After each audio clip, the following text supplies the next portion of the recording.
Ladies and gentlemen, this is my follow-up video to a previous video which was posted on Facebook on June 3rd, 2024 and captioned POV Fraudsters and Scammers National Security Threats. Hello. First of all, I'd like to acknowledge what the responses like from the last video. I think we had, well, from the last time I checked, we had maybe about 600 and something views. Unfortunately, or fortunately, we had 24 comments, but it was only 2 people who commented, and I responded to one of them. The second person who commented was Sean Oliver, the fraudster, Sean Oliver. And I chose not to respond to his comments because they are nothing new. He, over the past 3 years, has taken the position of a bull in a china shop. So he intends to try to do as much damage as possible to the family, and figuring by doing that, somehow it vindicates him of this fraud which was committed. He has said nothing new that he hasn't said before. And as this fraud is exposed or publicized, we do expect him to do and say things that are even worse than anything he has said before. He is presently like a cornered rat, and there's no way for him to turn. So he literally is prepared, as he has been doing, to strike out against the family. He has shown no remorse for his actions. Matter of fact, nobody involved in this fraud or supporting this fraud or condoning this fraud has showed any remorse. A matter of fact, the one individual who commented, who I responded to,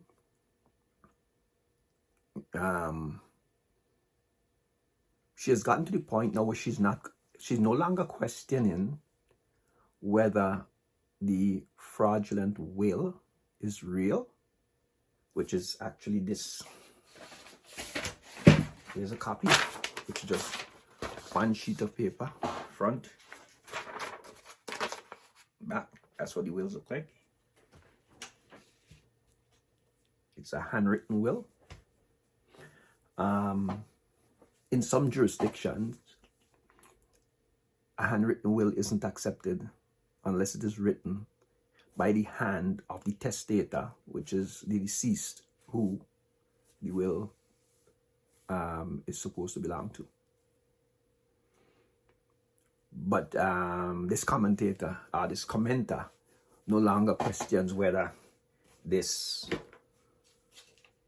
is a fraud. What she is questioning now instead is, how was Zita Barnwell supposed to know that this was a fraud? Well, the average person who sees a handwritten will like that, one sheet of paper, when that will is typed up, it doesn't take up half of one page of the sheet. It's like a grocery list. Now, the questions that I asked in that video about whether Zita Barnwell, Charlotte Zita Barnwell, is still associated with the New Democratic Party, or whether former leader of the New Democratic Party and former Prime Minister Arnhem Ulrich Eustace was aware that there's a scammer or scammers out there who's using his name and his picture to, I don't know how successful they've been so far, but to scam people. Those questions have not been answered. So we're still open to that issue.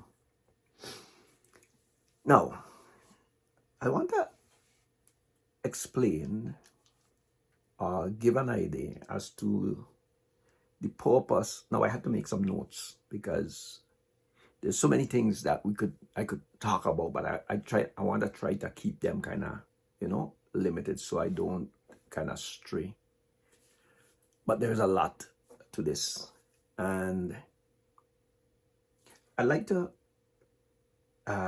kind of address the purpose for these videos, which is to expose this fraud, which involves members of the judiciary and attorneys, basically at the bar and on the bench. Now, I want to also stress the point. The secondary purpose of this is to enlighten the public as to the importance of knowing and understanding the law. Now, traditionally, we have been relying on lawyers and attorneys to bring the law to us, or to explain to us what the law is. And this is because a lot of the language that is used in law, which is Latin, is not our first language. And Latin used to be taught in school because it's used in certain professions like medicine, law, clergy. In most of those professions, they use, I think, a fair amount of Latin. And we tend to believe, as the ordinary men and women, ordinary citizens, that it takes that profession above us. Traditionally, or even today, if you ask somebody, what is the most or the oldest profession? I think 9 times out of 10, they would say prostitution. Well, in actuality, it is said that the 3 original professions were law, medicine, and theology, the clergy. Right? It was the doctor, the lawyer, the priest. And when I look at them, I recognize that these 3 professions dealt with a matter of life and death. And where death is concerned, whether it's in law as a punishment for a crime or whatever, or whether it's in medicine as somebody who's dying or whatever, they were offered their last rites. So the priest played a role. So the lawyer dealt with the law, which people could be condemned, or people could be exonerated, right? And that means it's a matter of life and death with the law. The doctor deals with you physically, you know, and could determine as to how you live or how you die. The clergy, spiritually, is concerned about how we live, and not just how we die, but what happens to us after we die. So we could see why, you could see why I say that I believe that the original three professions dealt with a matter of life and death. At the same time, we have seen where these three professions have been prostituted, metaphorically. And I don't think I need to explain that any further. Anybody who have been associated with the church, with medicine, especially over the last maybe 3 years, 2020 to 2022, 23, and certainly longer than that, with the law, the complaints about unscrupulous attorneys and so on. Now the law, however, we may take this for granted, is actually intended to be understood by the ordinary man. You don't have to be an intellectual to understand the law. You don't have to be educated to understand the law. As a matter of fact, it is said that common sense is the essence of the law. And being educated doesn't guarantee you to have common sense or to display that you have common sense. The law is supposed to be understood by the ordinary man, and therefore, any law that the ordinary man cannot understand, I think is considered to be an unjust law. Hence the reason why your understanding is important. For instance, in cases where somebody is arrested, they would ask, even though you read your Miranda rights or whatever, they would ask if you understand what was said to you. Because basically law considers it to be unjust if you punish somebody for something that they didn't understand. Now that would be different to ignorance being no excuse of the law. But if they didn't understand what the whole process and why they were being punished and so on, I think that's the reason why there's such thing as insanity clauses in the law, and diminished responsibility and that kind of thing. I'm Alan Oliver. I am not a lawyer. I'm a carpenter. I don't work with a gavel. I work with a hammer. I work with different size hammers. It depends on what the project is I am working on, or the task before me.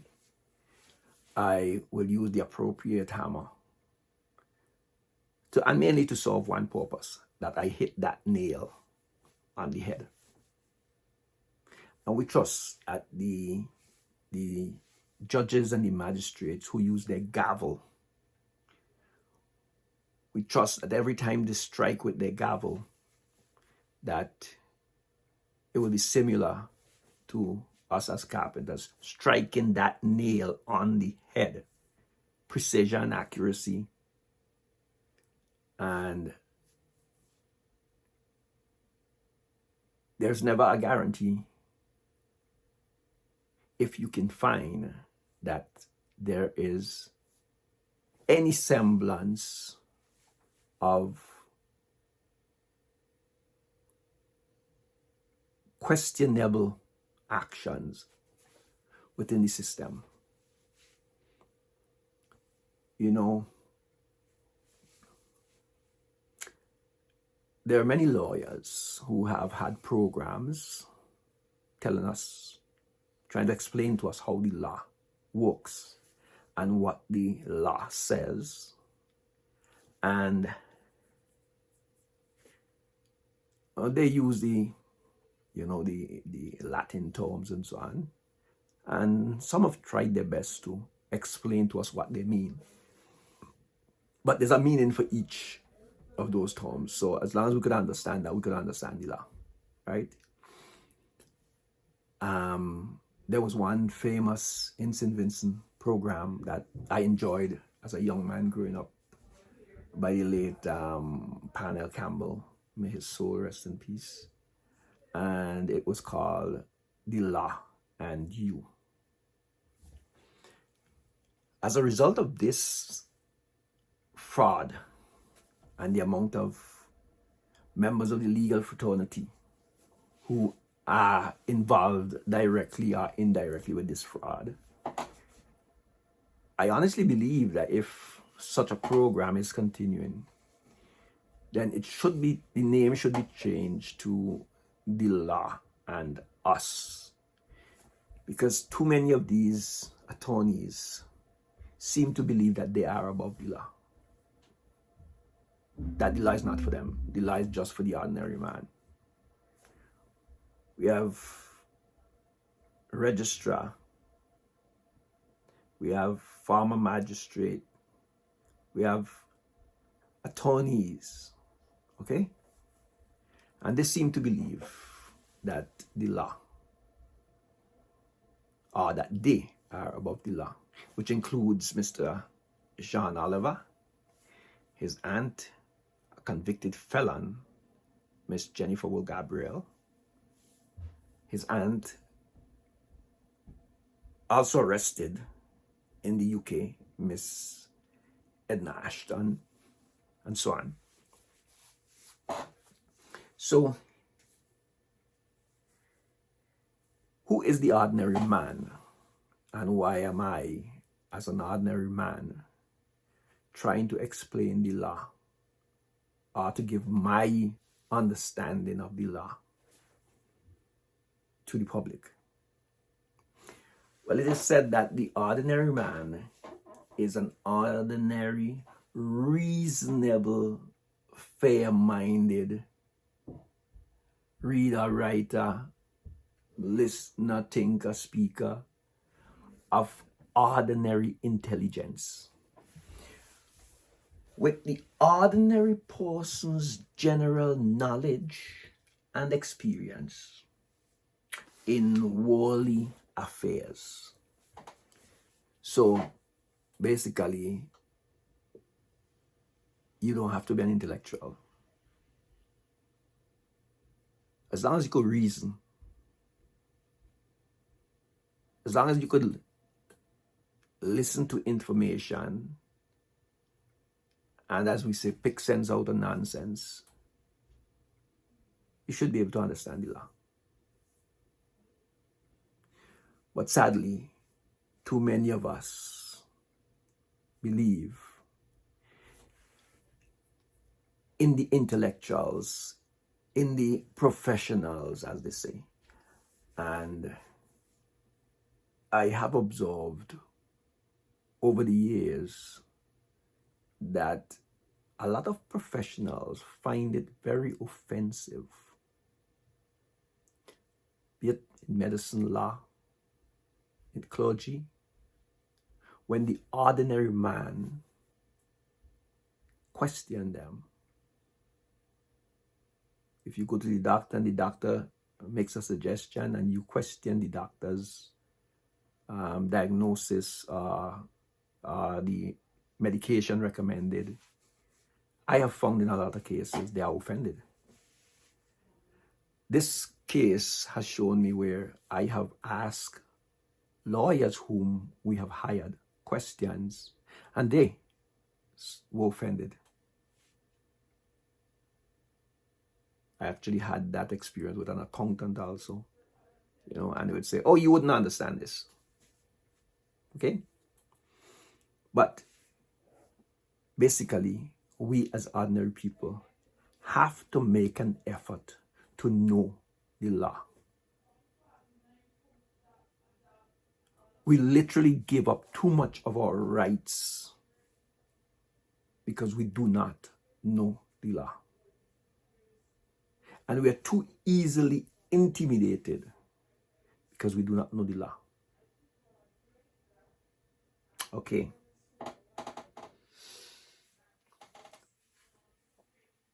There are two aspects to this case,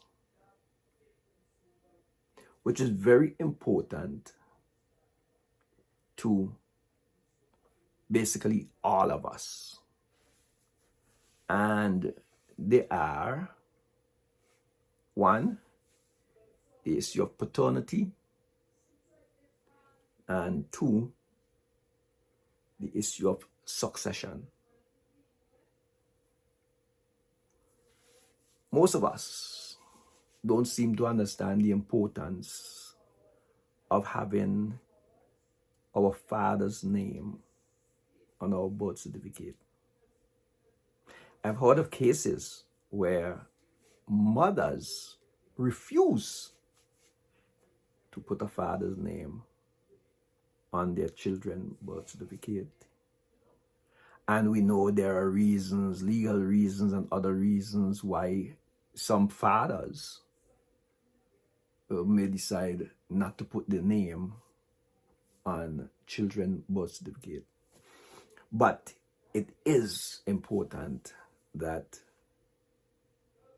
that box that says father's name isn't blank.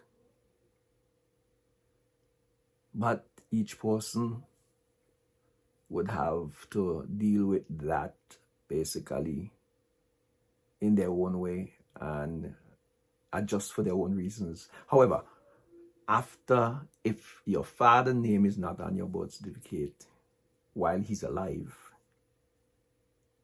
then you can get your father's name on your birth certificate after he's deceased. The law provides for that. As long as you could establish a father-child relationship. And like I say, I'm not a lawyer. I'm just telling you this from the understanding of the ordinary man. As long as you could establish a father-child relationship, then you could get your father's name on your birth certificate. The other aspect which relates to this case, or this fraud, is succession, which is dealing with a will. And, everybody says you should write a will before you die. Because somebody has to administer for your estate. Now, I know there would have been a time when you use the term estate, and most ordinary people would believe you had to have land and a house, and matter of fact, a lot of land and so on. It's estate. But no, from my understanding is that anything you own, anything that belongs to you when you die, becomes your estate. Okay? And somebody has to administer for that. Now, if you write a will, then the will, in most jurisdictions, I guess, would determine what happens to your estate. Not in all jurisdictions. In some jurisdictions, the court could overrule your will, because in some jurisdictions, there are responsibilities that you have as an individual that if you don't take care of them through your will, the court could take care of those.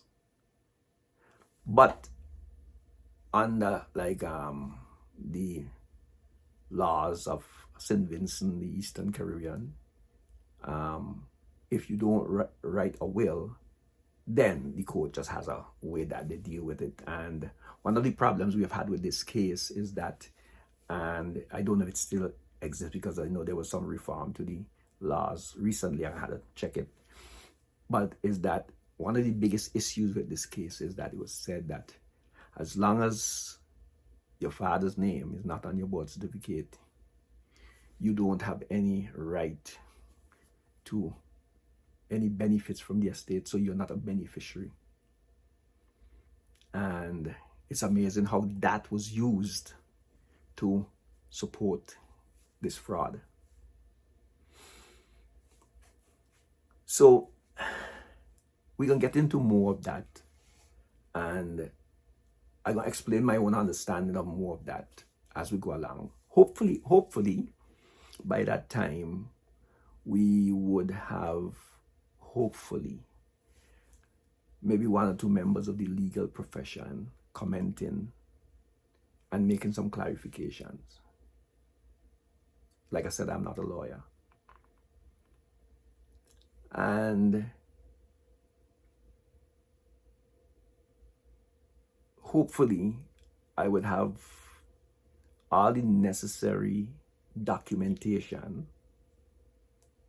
that I could show you how this whole fraud, I wouldn't be able to show you exactly how it was perpetrated, but I could show you how the discovery and the investigations and the research and so on was done to expose this fraud. Now, there's an aspect to this which is very significant, and that's the way the media has failed to respond to this issue. Like I said in the last video, that I was informed by one journalist that the editors of the media houses are afraid to touch the matter. But it's amazing because what we have is some of our most prominent lawyers, like Jomo Thomas, Zita Barnwell. Their names have been brought up in this fraud, directly, indirectly. Well, Jomo Thomas through his law firm, Jomo Thomas Chambers, which actually filed the fraudulent documents, and him in his responses to my statements about this fraud, and in his response to my call on Kingsley De Freitas's program on the 2nd of April 2024. I know in the last video I said 2004, but it's 2024. And his threats to sue, his warning or notice to sue Kingsley. And I told you what became of that. But the whole idea and the reality that these prominent lawyers have been identified in one way or another, their law firm or them directly, whatever, in being associated with this fraud, and the media choosing not to say anything about it, is amazing. Because normally, somebody would have written in a newspaper, lawyer Jomo Thomas has sent warning to Kingsley De Freitas of a defamation suit because a caller made a statement associating Jomo Thomas Chambers with a fraudulent activity. That's a fact. That happened. Jomo Thomas did send warning. Kingsley De Freitas said that. I did ask Kingsley to please send me a copy of that letter, that notice that you got. He did promise to send me, but he changed his mind. He decided instead to apologize to Jomo Thomas. Now, the thing about an apology to a defamation suit is that gave Jomo Thomas an opportunity to save face, because he knew that he could not sue Kingsley the Freitas. But by making that public statement and Kingsley apologizing, now he could say that, or the public could say, oh, he was so generous to Kingsley that he chose not to. But you know, a strange thing is, since that has happened,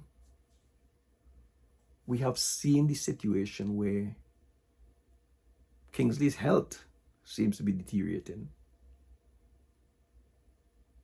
Of course, he gives a reason why he thinks his health is deteriorating, and he associates it with the vaccine. But I can't remember him raising that issue before that incident happened. Amazingly, that incident happened and no media said anything about it. But they did say about his health deteriorating, and he thinks it's the vaccine. Jomo Thomas and Shaul and Zita Banwell, two of our most prominent lawyers,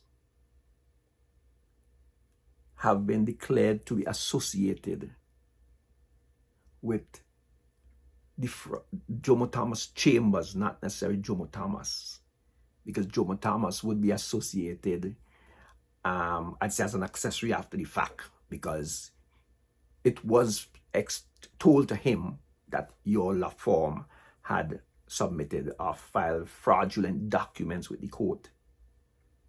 And I personally had suggested to him and appealed to him to do something about it. And that would have been since back in 2022. And he chose not to do anything about it. Instead, he chose to attack me with sending me warnings about defamation suit, and there's even more than that, okay, which we will get to later. So I personally consider Jomo Thomas to be an accessory after the fact. That's my opinion. But amazingly, the media doesn't think that is newsworthy. Let me tell you what is newsworthy. I haven't read a newspaper this week, so I'm just going based on, for instance, a newspaper from last weekend, not the weekend gone, weekend before.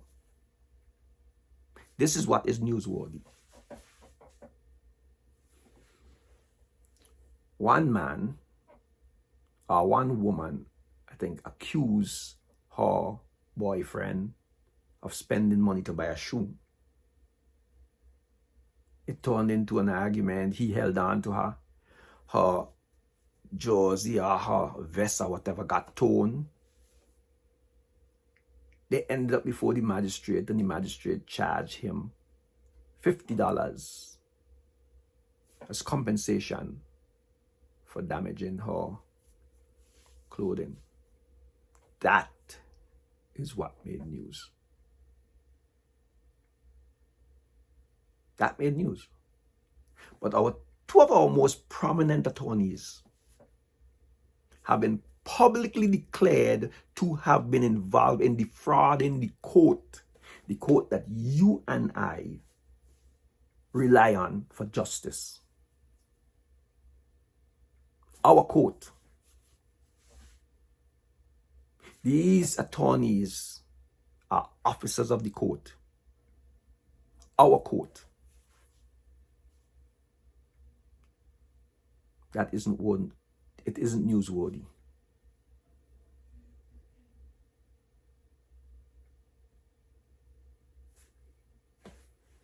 This case went before the court when this fraudster accused one of their victims of threatening her. It went before the court. The police arrested the victim, even though the victim had made countless reports to the police about these fraudsters. The police arrested the victim, and they went before the court. And the matter of the writing of a fraudulent will, the matter of these fraudsters trying to get the victim arrested and sent to prison so they could take possession of the proceeds of their crime, which is house and land, all that was taken before the court.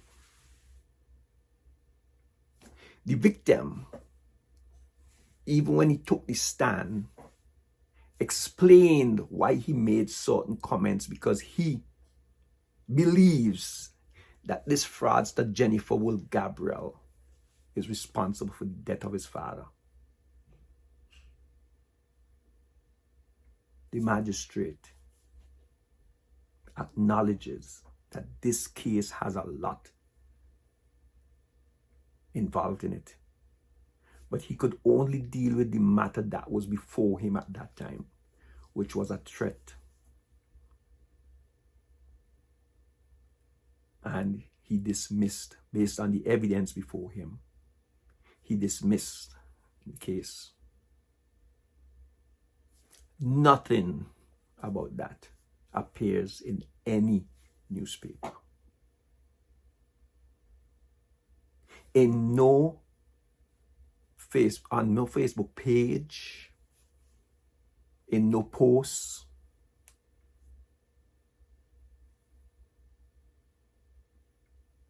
Check the newspapers, and you will see all the trivial issues which fill the pages.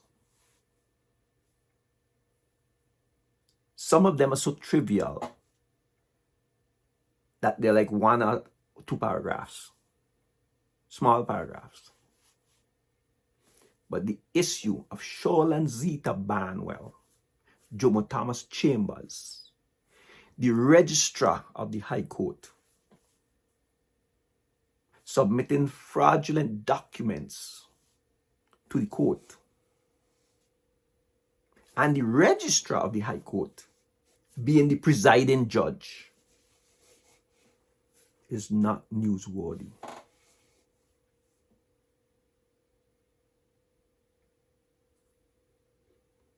Now, I tell you that this matter involves mainly 2 issues: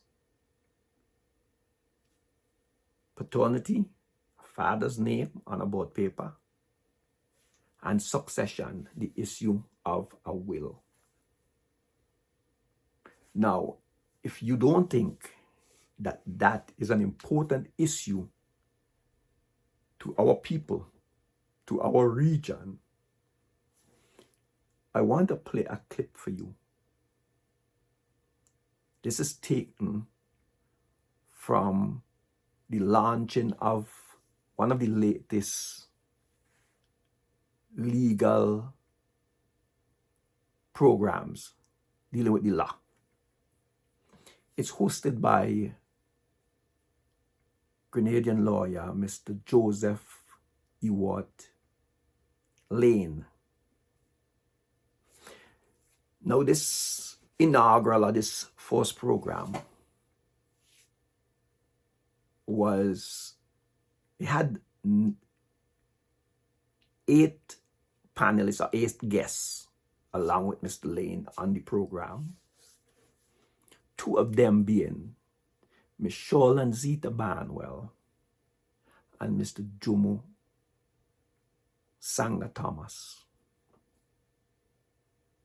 Now, I wouldn't play the whole program for you. You could go on the Facebook page or whatever, and you could just find YouTube, and you could find Legal Eyes.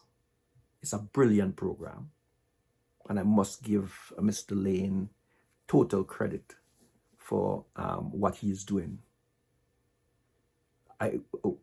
We need more of those programs. And I would play for you what attorney, King's Counsel, Mr.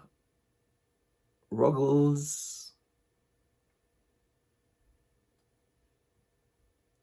what's his last name? Ruggles Ferguson. Yeah, Mr. Ruggles Ferguson.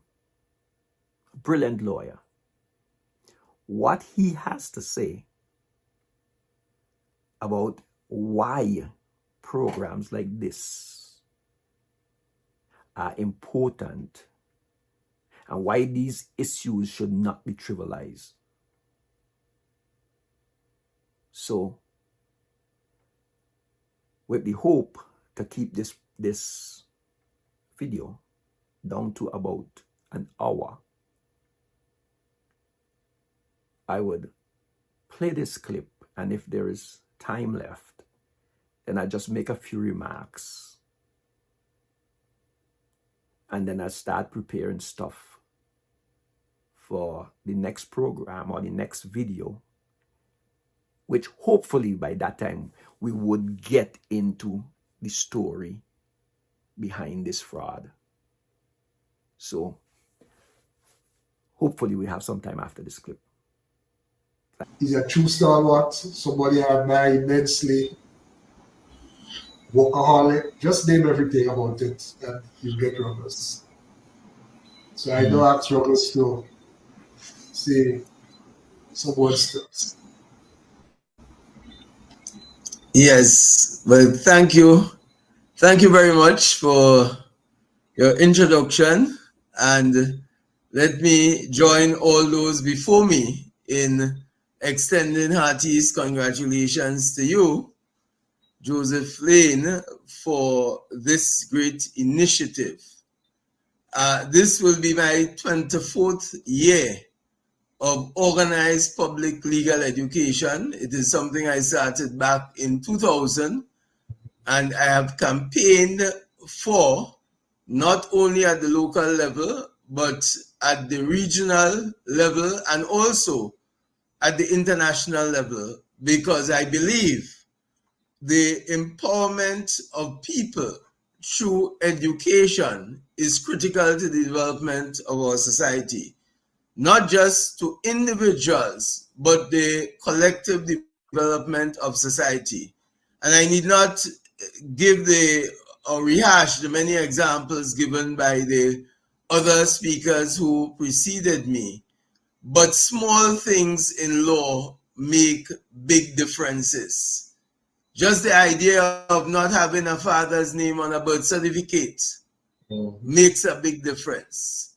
Just the idea of somebody doing what they think is a will and not having it witnessed. As you know, you have these very sad cases of people leaving properties thinking they leave properties for specific individuals, only to learn when that person is dead and gone that the will was not validly executed, is not a proper will in law. And precisely those people who the deceased intended not to get the property are suddenly the ones entitled, and the one who is intended to be the beneficiary, that person is disentitled. And we can go on and on and on. Issues of deeds of gift, issues of not having people giving, for example, gifts to their children, not retaining life interest in these gifts, and these same people end up putting them out of the house. So you have all these examples and many more, and they are not common to Grenada, they are not common to the region, but they are common to the entire world.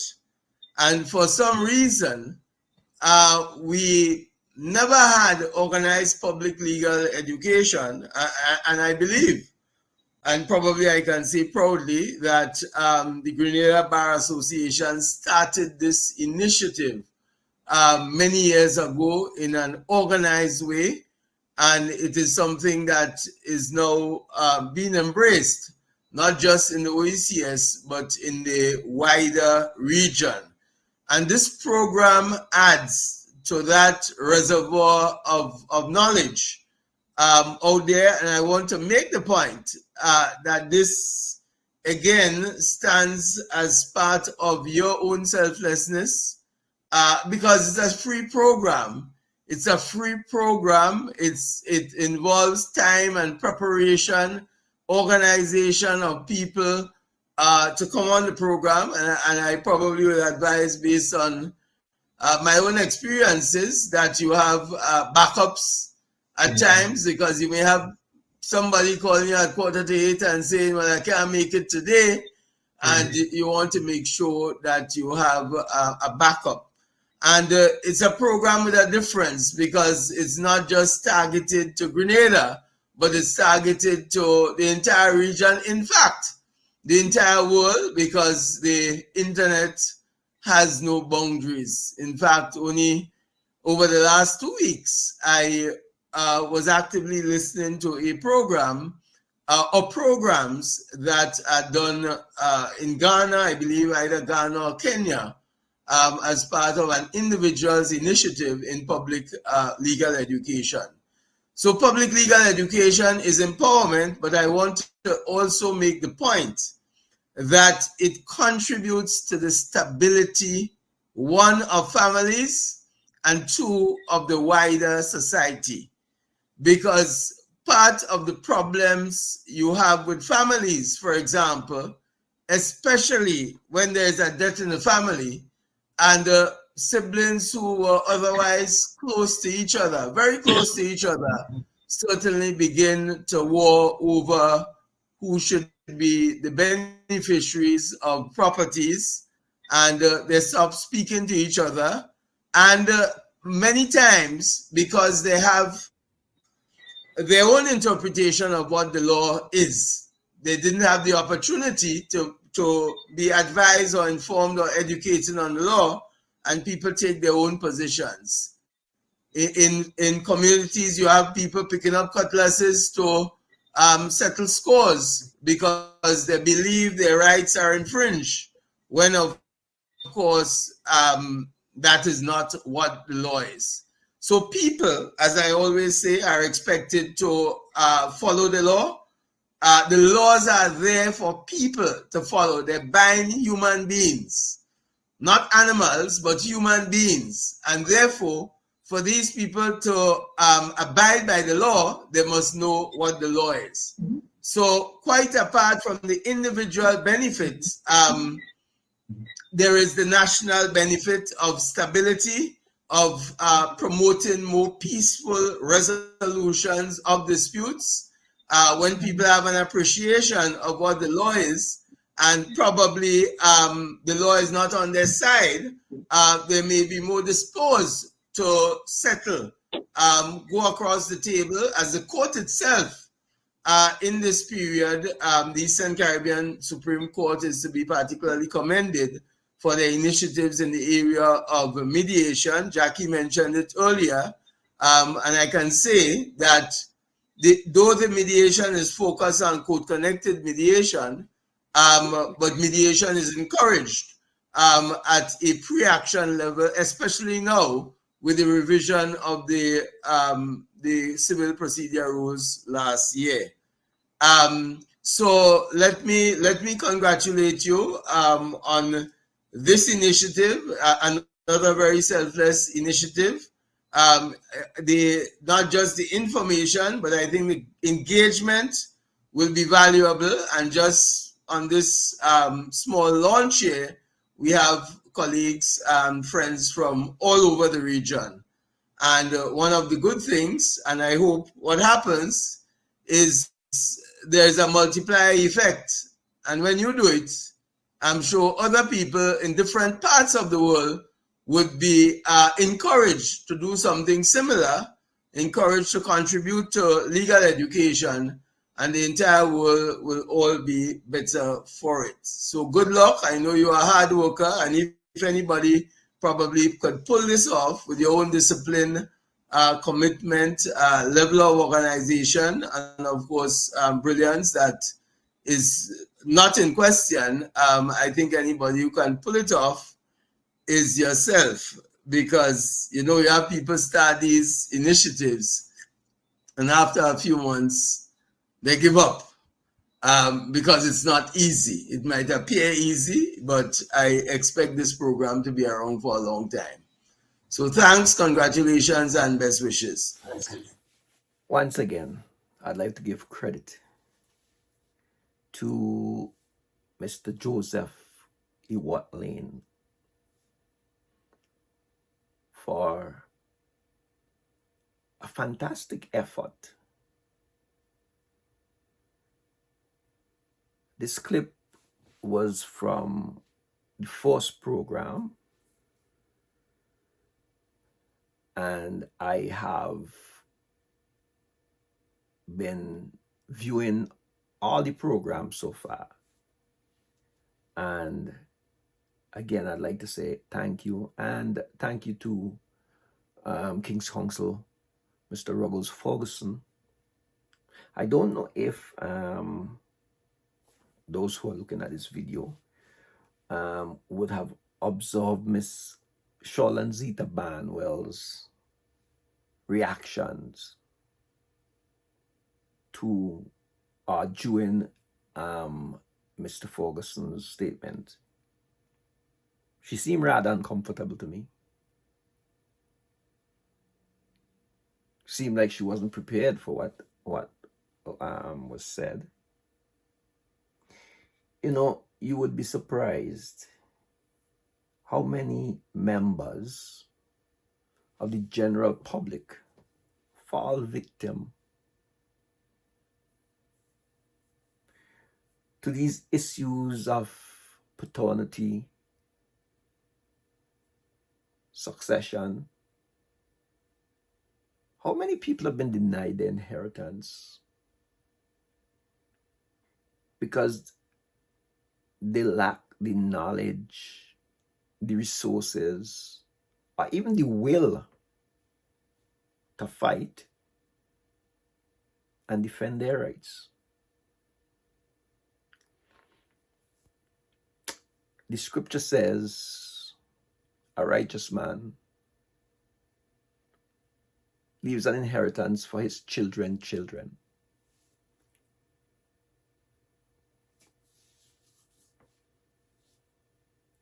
In the Caribbean, and in particular St. Vincent, there is a practice, a very old practice,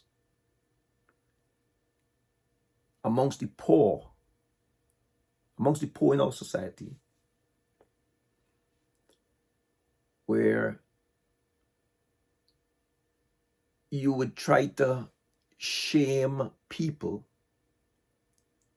into giving up their right to their inheritance. And it's simply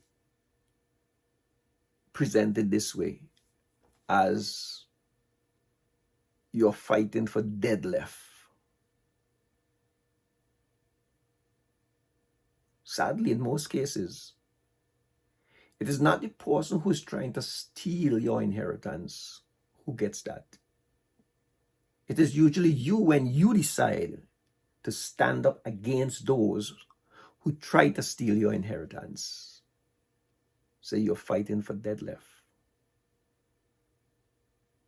But everybody raises a hand when you say, it's time to fight for reparations. We will fight for what our forefathers worked for but didn't get. But we are not prepared to defend what our parents worked for, with the intention that when they leave, we will get what they left. Amazingly, Mr. Jomo Sanga Thomas is an advocate for reparations. He was chairman of the Reparations Committee in St. Vincent and the Grenadines. And while he proposes that, and he pushes the whole idea and is committed to seeing that the descendants of the enslaved Africans, our forefathers, that reparation is paid for the atrocities and the injustices that they have suffered. His law firm files a fraudulent will to steal the inheritance of children of African and indigenous Carib descent, children of Vincentian nationality and birth. But he promises them reparations. He will fight for reparations for them, while his law firm facilitates the theft of their inheritance.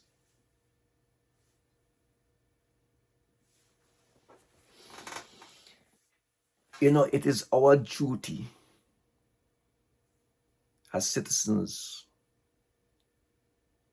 to stand up and defend our democracy. And fundamental to that democracy is a just court. A justice system with integrity, court with impartiality.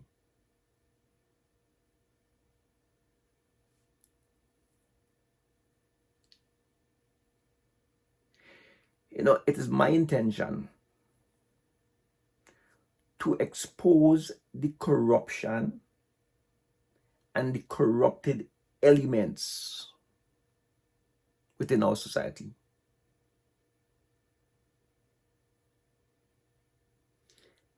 And therefore, I would like to read you a quote. The battle against corruption must be waged courageously by every citizen in the society.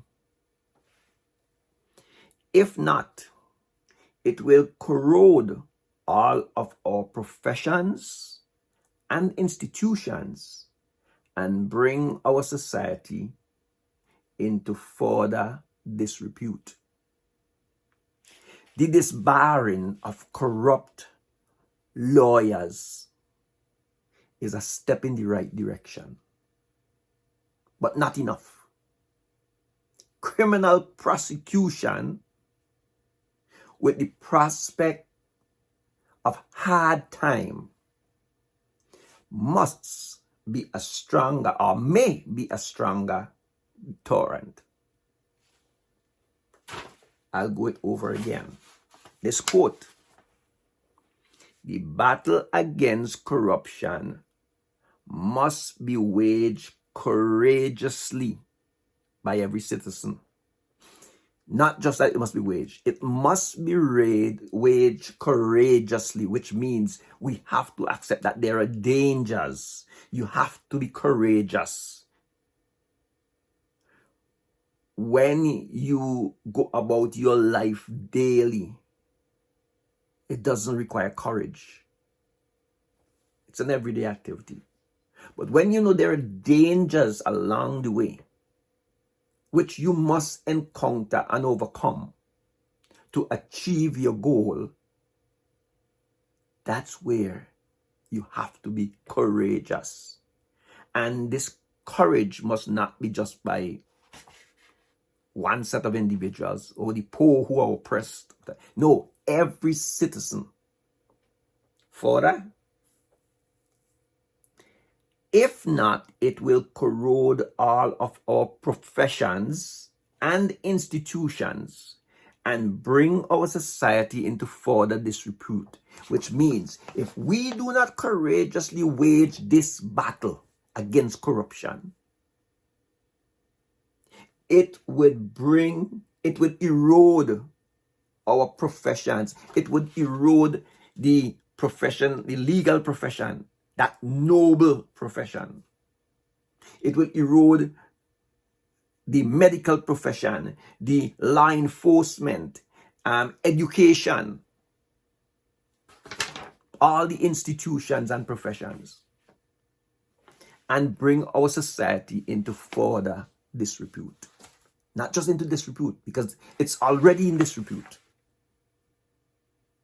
Everybody says it. Everybody complains about the judiciary. Everybody complains about corrupt and unscrupulous attorneys. Everybody complains about corrupt law enforcement officers in the force. Now, we're not saying that every officer in the constabulary is corrupt. We're not saying every lawyer is corrupt. But where there is one rotten apple, that one rotten apple represents the institution. One corrupt lawyer represents that noble profession. One corrupt police officer. One corrupt doctor. This quote goes on to say, the disbarring of corrupt lawyers is a step in the right direction. There's a whole bunch right here. You want to start disbarment? There's a whole bunch right here. A step in the right direction. It's a step in the right direction.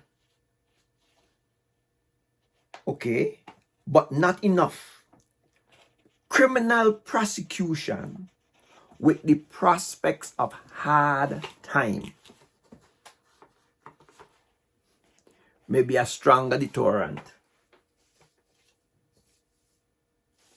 Oh, by the way, that quote is from Mr. Jomo Sanga Thomas. It is said that we who teach will be judged with greater strictness. As we know, it says, those who know better should do better.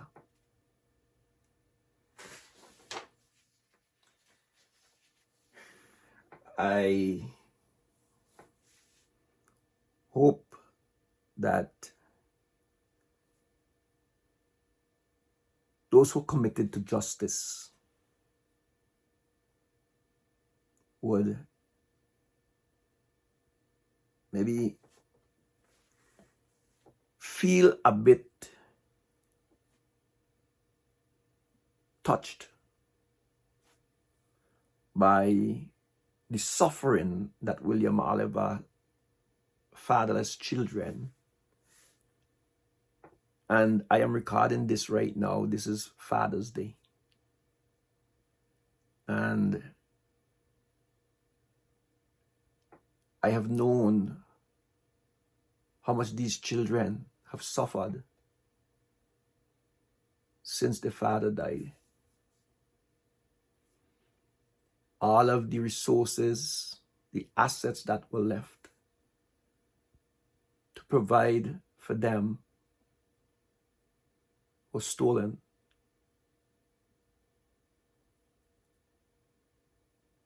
And stolen by people who would tell you they didn't need it.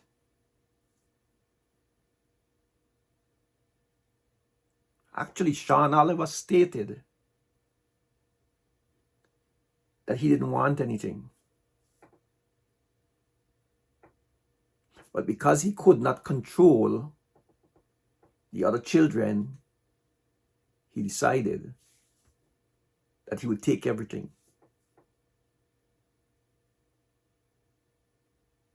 There's so much to this story that you, the general public, would not believe. significant portion of the general public will choose not to believe.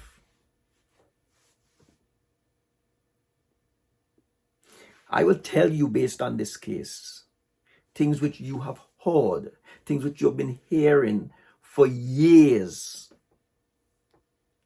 and it sounds like foolishness to you.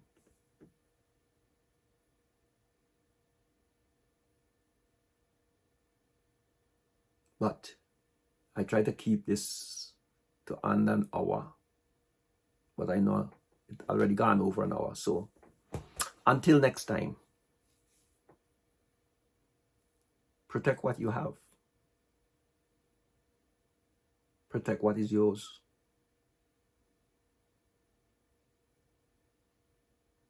A righteous man leaves an inheritance for his children's children. God bless.